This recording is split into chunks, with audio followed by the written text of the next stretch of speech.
I could be convinced the Holy War was rigged to help somebody in this conference. And although Utah AD did put his foot in his mouth and sound like a big old blabbering baby, at least he has the testicular fortitude to come out and back his brand, back his football product, and say something to the fan base.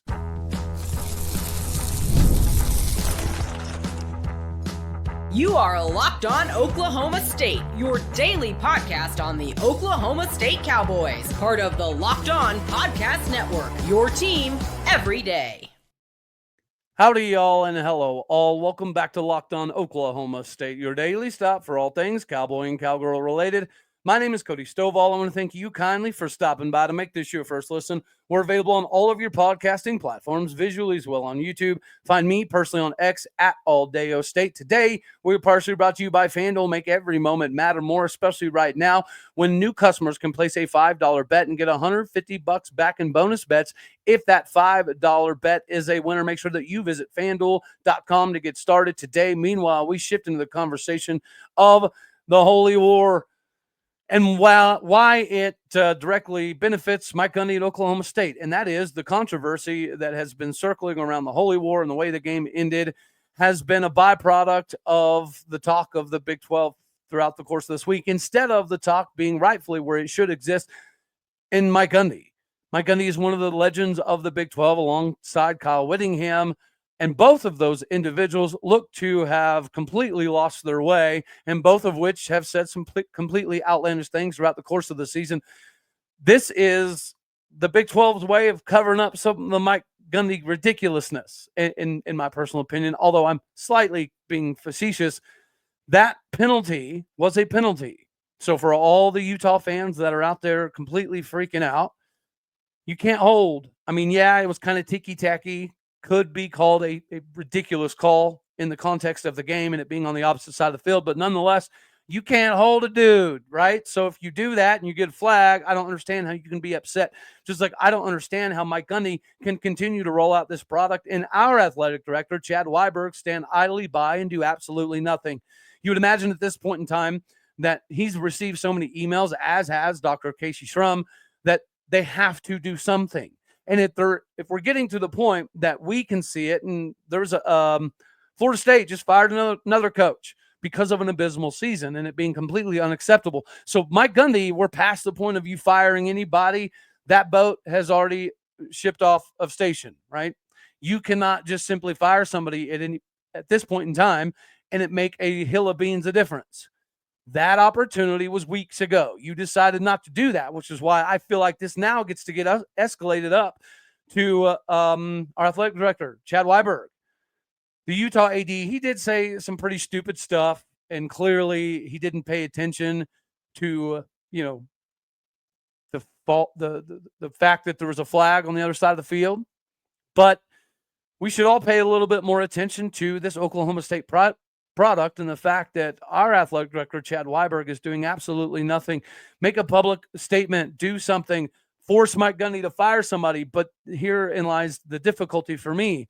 If Chad Weiberg had the power to tell Mike Gundy what to do, then Mike Gundy probably would have already fired people. Since we haven't fired anybody, I find it extremely unlikely that we're going to get that, especially the last couple weeks of the season, nor do we want it. Like I said, that time was already then. And Mike Gundy not only decided not to fire anybody, but he continued to double down on this staff being the right fit. And then he took shots at the fan base after he's already taken shots at players and parents.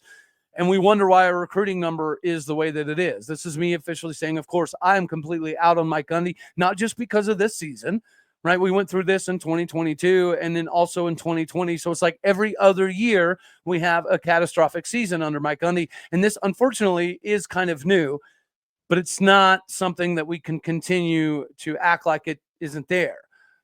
So if Mike Gundy continues to get free reign to do whatever he wants, make the decisions and decide to keep people or not keep people, and to be absolutely missing out on the recruiting trail, then what is Chad Weiberg's job? I mean, Chad Weiberg, by hiring David Taylor instead of going with the safe pick and wrestling with Coleman Scott, that shocked the world. And it proved that we have some capabilities, at least financially, that we didn't really know about.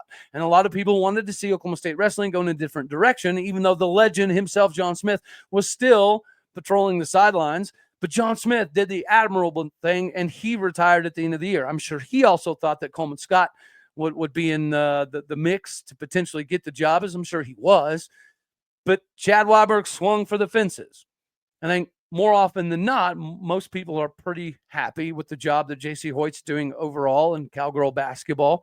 Those are really the only two hires that Chad Weiberg has had to be a part of. And then Steve Lutz. So you have basketball continuing to at least look decent. Like I said, protect Galgraba, and we're going to be okay. Now we're asking Chad Weiberg to protect Cowboy football because, as Mike Gundy has said, as Cowboy football goes, the rest of the sports have the ability, at least financially, to be extremely competitive. We know that we're on the lower side when it comes to NIL and recruiting budgets in general. Some of that is a little misleading because we don't use some of the same external sources for like hotels and flights and all that other places do. But nonetheless, we're still on the lower end of the NIL, of the recruiting budget. And in order for us to kind of take that next step, we're going to have a coach that is willing to dive in and do all of the little things to the 10th degree. Perfect example is look at Indiana. And we just played TCU. Our situation, I would say, is somewhat reminiscent to when they were hanging on to the Gary Patterson era. And of course, a lot of TCU fan base was pretty scared about how can you fire a guy who's been leading us for over 20 years and taking us to the heights that we never thought were physically possible. And then they went to a national title. It didn't go very well, but they got there. They beat Michigan.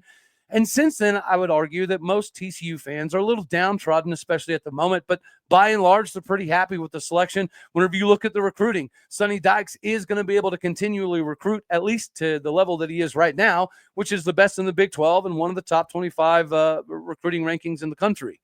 So when we compare ourselves to somebody like a TCU, it does put us in a very precarious situation right now under Mike Gundy. Thank you to the Utah AD for making the news cycle this week not a lot about Oklahoma State or any of the crazy stuff that Mike Gundy's had to say, which leads us to why Chad Weiberg is not going to say anything. Now, do we want Chad Weiberg to go up on there and say something stupid and crazy like the Utah AD? No, we don't.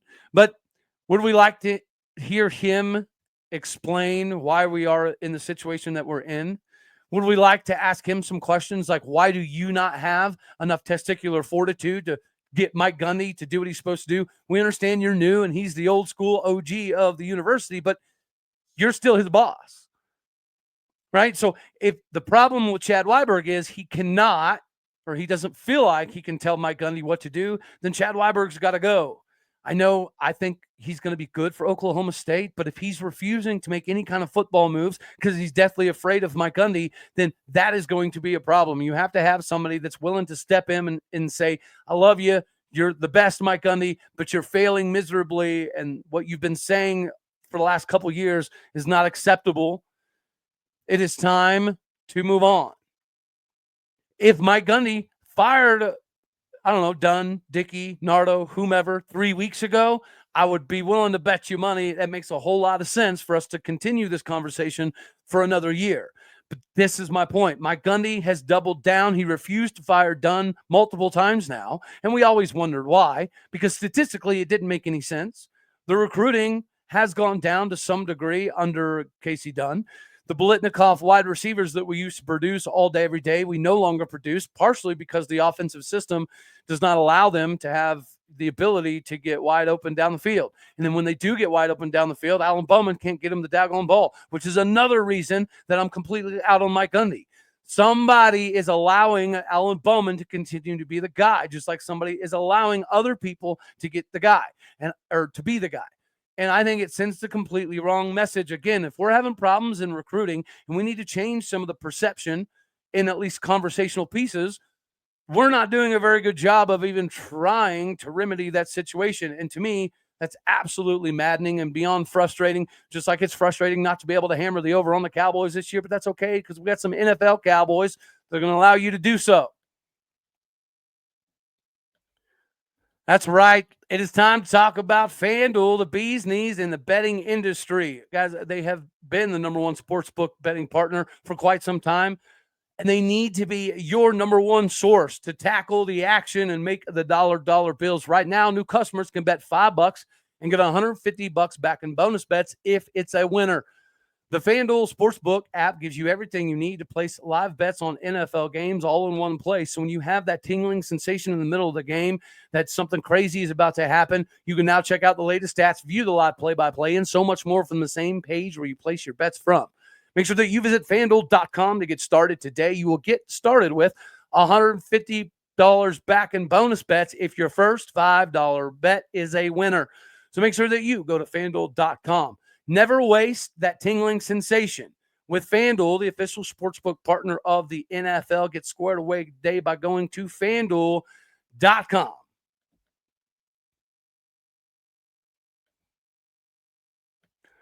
So we've been preaching to the choir, and maybe the choir heard a little bit of the preaching, play the young guys. And we got to see a decent amount of them throughout the course of this last game. And it was great to see Jonathan Agumidu out there, number 41, doing the daggone thing. Landon Dean, number 88, defensive end. David Kabongo, of course, was out there. Landon Cleveland, of course, was out there. Why are we not seeing more guys? Because Corey Black and Cam Smith are still out there. Kendall Daniels is still out there. And to me, it equals the same thing. It's the same byproduct. So once again, hypocritically, we're condoning bad behavior. We're condoning players taking plays off, showing up late to stuff, and being half-assed in their effort on the field, and they continue to start and play. So what's the point of playing all the young guys if you're still going to set the right example or wrong example? Now, I will admit it was fun seeing the young kids out there, and I think that does show that Oklahoma State has some talent that is kind of tucked away.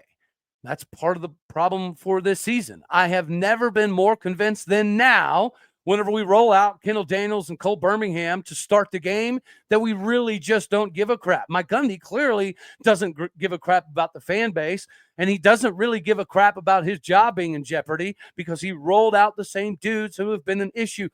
Like, we love Alan Bowman as a dude, as a person, for what he did in 2023, but the little sliver of Mailuiake Smith is clearly better than a whole game of Alan Bowman.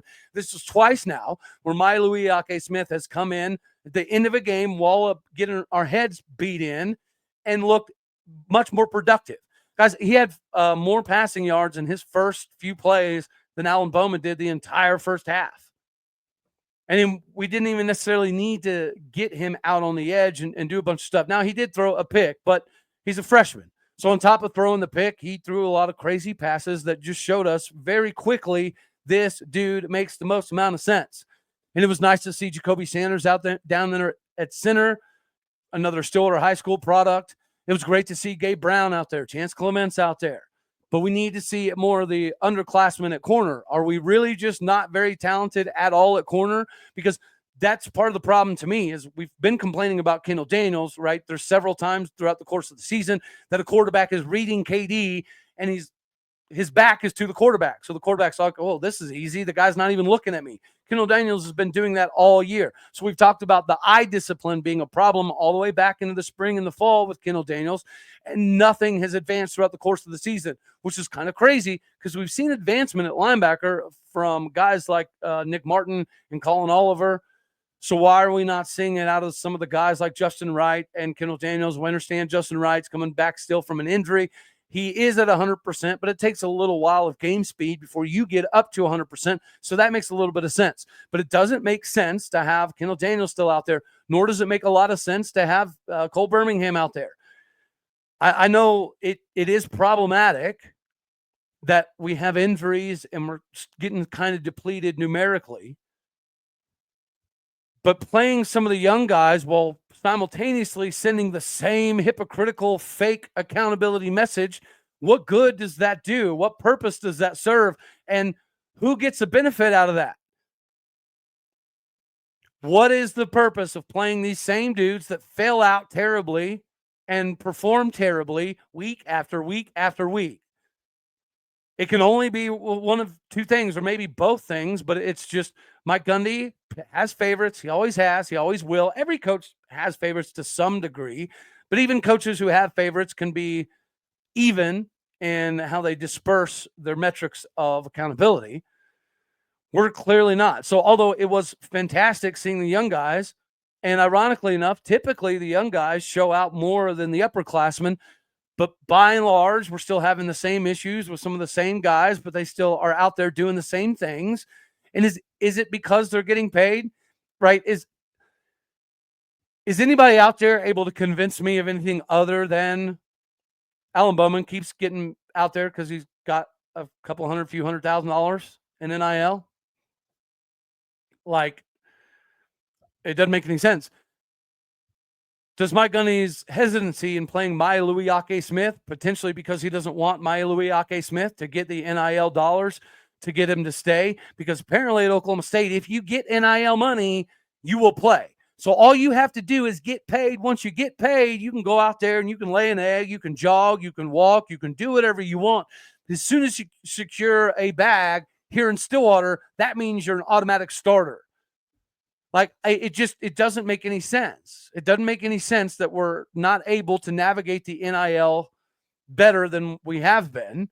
Just like it doesn't make sense that we can't navigate recruiting better than we have been. Now, we're one of the most winningest programs in the last 20 years under Mike Gundy, but we don't have a lot to show for it. Recruits don't think of us that way. They don't look at us that way.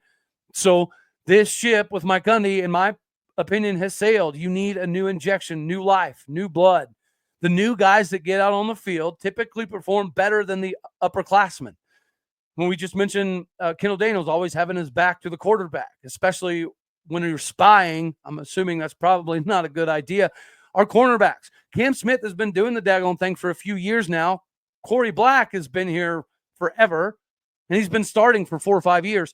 So if you have a guy that's been starting for almost 5 years and a guy that's been starting for almost 3 years, why are they still incapable of looking back for the football? Like, they don't even try. It's not even an attempt to get in position and then turn around and find the ball. We're face guarding 55 yards up the field. Like, our technical aspects have gone so backwards, it doesn't make sense. And maybe that's on Nardo. But if it is on Nardo, then why have we already not fired the dude? If the offensive ineptitude is clearly because of Casey Dunn, it is Mike Gundy's fault that he's told everybody, I'm not going to listen to you. I'm going to hire Dunn again, and then I'm going to do it again. This has gotten so ridiculous that it's hard to convince people to come to O State. I'm not even going to get into that. But we've got dudes that love Oklahoma State, that want to come here really bad, but they also know it's a bad business decision. And for the guys that are trying to enroll early, those dudes want to commit in the next 2 to 3 weeks. And it's really hard to commit somewhere that's on very shaky ground. If you don't know what's going to happen with the defense coordinator, offensive coordinator, O-line coach, D-line coach, whatever the case may be, head coach, if there's nothing but questions and then all you're getting is hypocritical bull honky from Mike Gundy, then how do you have the intestinal fortitude to make it make sense to commit or stay committed or not decommit? I find it difficult that Chad Weiberg and Casey Schrum can look at all of this, see the young guys that do get in there, and see that they perform and it not be the most head-scratching part of the season. I would have understood Mike Gundy's reluctancy to play the underclassmen because it was going to make him look bad. Okay, cool. But that's already happened. The cat's already the bag. We've already had several underclassmen playing. When they do play, they're typically far more successful than the upperclassmen. And then the upperclassmen we have that are supposed to be the shining examples, like Corey Black, is running down the field with his hand in the cookie jar, never even looking at the quarterback. And then our freshman All-American linebacker, he can't see the quarterback. He doesn't even look at the quarterback, even when he's the spy for the quarterback. Yet he keeps starting and he keeps playing, and we keep rolling out the same things. That's why the product looks the same, even if some of the dudes are different, because it's all backed by bull honky. And they see through it, they read through it, they know the schemes are bad, they know that the implementation of it during the week isn't good. Some of these dudes felt like their high school coaches were better at teaching the technical aspects of the game. That is very sad. These are Division I Power 4 coaches that would get outcoached by several high school staffs in the country. How does that not start with Mike Gundy? How does it not end with Mike Gundy? I'm getting so irritated at this point in time. if it was simply firing Nardo or Dunn or Dickey or McIndoe or Taylor or whatever, if that was what was needed to walk everybody off the ledge, then Mike Gundy should have done that weeks ago. Mike Gundy cannot tell you why Casey Dunn is offense coordinator. He couldn't tell you that last year either. I mean, we all, as fans, we assumed that Casey Dunn was the OC because he was still bringing in some top wide receiver talent. I mean, since we've had Tylan Wallace, it's kind of fallen off to some degree recently. So we can't even say that anymore. We used to have a dude or two go to the NFL every single year, every other year from a wide receiver core. That's not happening anymore. So how does Mike Gundy not see all this? How do I see it? How do you see it? But Mike Gundy not see it. That's my point. Mike Gundy sees all this stuff, but he's deliberately bucked the system just to try to prove everybody wrong. He wants to prove that you can hire a D3 coordinator and still be the top defense in the league. He wants to prove that you can keep a coordinator that's one of the worst in the country year after year after year because we're dumb, we're poor, we're wrong.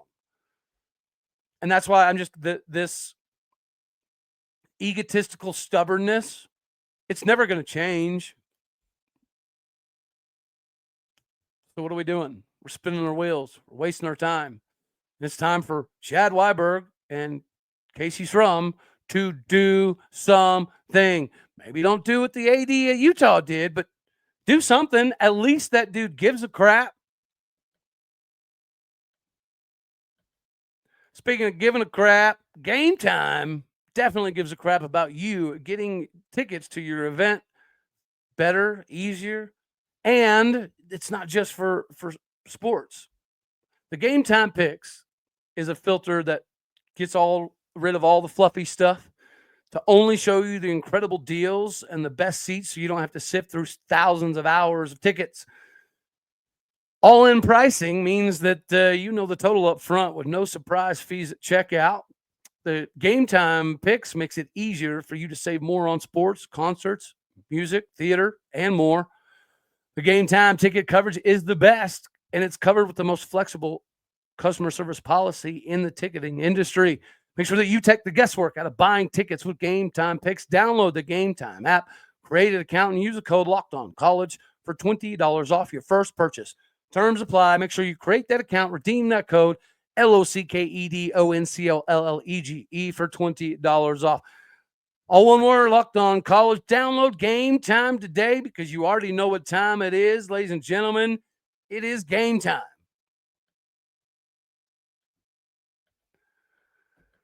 J.C. Hoyt and the Cowgirls are off to a 2-0 start, and so is Steve Lutz and this Cowboy basketball team. And if you watched both games recently, it was really cool to see the Cowgirls take on ORU. We talked about this a little bit the other day, but as it stands for the Cowboys, it was ugly, dirty, nasty, but it was a W, kind of like what you'd prefer to see out of your offensive lineman at Oklahoma State. But the Cowgirls, J.C. Hoyt, she's pregnant as all get out, and the basketball team is out there getting it done. It is pretty impressive to see that we have some shooters. We have some capabilities down low as well, but we have a big. We have a big that not everybody in the country is going to be prepared or equipped to handle. So that's going to be absolutely massive for us. And then the Cowboys take down St. Thomas. If you watch the game, it was an ugly, dirty, nasty, sloppy. But Marcellus Chichi Avery looks like a legitimate dude. Of course, Bryce Thompson is going to be the consummate leader of this team. But the other guy that seems to have that guaranteed potential wow factor is Chichi Avery, the UCF transfer. So thank you very much. And St. Thomas, right? They're a team that, yes, they have recently in the last 5 years gone from D3 to D1, but they're a pretty talented ball club. They've got a shooter. They've got a few shooters. Matter of fact, their big guys even are like 40% from the three-point line style of guys. But Arturo Dean, he's really good defensively. Bryce Thompson looked pretty good. All in all, you just have to be impressed with the effort, right? And that's something that we were looking for this season. as I've said, just protect Gallagher Iba. Whatever happens on the road, we can deal with whatever the record is or whatever the race is in the Big 12. Just bring back some of that old school Eddie Sutton, and that's what we're getting. Like, you have more guys diving for loose balls and laying their bodies completely out in the first 2 games this year than we have in the last 2 years combined. That's just one of the integral parts of the game that Steve Lutz is not going to allow our guys to get lackadaisical in is effort and defense. He clearly is not all that worried about what we're doing offensively, and I think I'm okay with that. Like he said, if you play like that against Big 12 teams, you're probably going to lose every game. If you only play for a solid 20 minutes out of a 40-minute basketball game in the Big 12, that means you're going to go over. He ain't wrong. But that tenacity, that hustle, that effort, and that defense is going to keep you in quite a few ball games. The games that we're also able to have the shots fall, those are the games where we could be dangerous and actually take somebody down in the conference that we're not supposed to. You have the heavy hitters in the conference like your Houstons and KU and Arizona, but at the same time, the rest of the middle ground is going to be beatable more often than not, especially with this kind of hustle, tenacity, discipline, work ethic. That's this whole thing about Steve Lutz is mistakes are correctable, but he wants mistakes to be done at full speed, which begs the question, should Steve Lutz maybe not be on the football staff?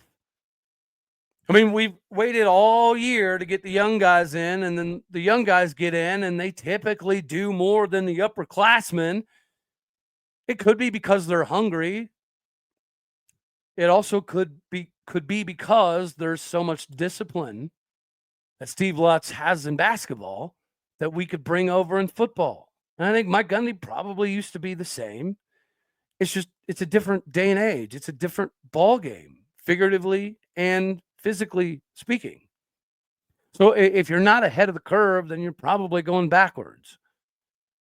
Cowboy hoops, we like what we see. Do we have the same talent that we had under Mike Boynton? No. But the hustle is 10 times better. Shot selections are better. We seem to be a little bit better at shooting, not much, but that's okay, because whenever you look at the transfers and what they were able to do at their previous schools, none of them were really, big time offensive guys. They were all guys with assists and steals and really good defensively and getting active in transition. We didn't recruit like a high flying big time scorer. We got a lot of, I guess you could call them defensive blue collar glue pieces. That's what our team is. So there's going to be games that some of those dudes get hot. Those games, we will be very dangerous for anybody we're playing. The rest of the season is going to be kind of ugly and dirty and muddy and nasty. And that's okay. We're going to live and die off of defense and tenacity. And that is the brand of basketball that we're so familiar with from Eddie Sutton growing up. So that's what a lot of us will take. And if we can get the shots to fall, we're going to have the ability to surprise some teams here and there. Talent-wise, we're still bottom half of the league. But you can make up for talent with a good direction and good team chemistry and camaraderie. That'll come. We've had the talent. We just haven't had this old school mentality with it in quite some time. So it's very refreshing, at least for me.